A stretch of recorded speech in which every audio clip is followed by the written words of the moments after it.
How to download Need for Speed Most Wanted on PC or laptop. Hello everybody and welcome back to our channel. So let's get started without any further ado. For that, first of all, you want to go ahead and open up the browser in your PC. Once you open up the browser, in the search bar, go ahead and search for store.steampower.com and simply press on Install Steam. Once you have installed Steam in your PC, head back to your home screen and then open Steam application. Once you open the application, you simply want to go ahead and sign in or log in to your Steam account.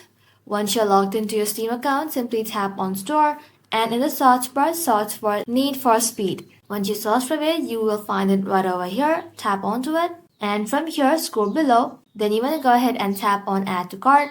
Then tap on View My Cart. Now you want to go ahead and simply tap on Continue to Payment. And simply select your payment method. Once you do so, tap on Continue and enter your credentials. Once you have purchased the game, you want to go ahead and tap on Library. Then you'll find Need for Speed right over here. Tap onto it and just like so, tap on Install. And just like that, you'll then be able to install Need for Speed Most Wanted for PC or laptop. That's how you can do it, guys. Thank you all for watching the video till the very end and stay tuned until our next upload.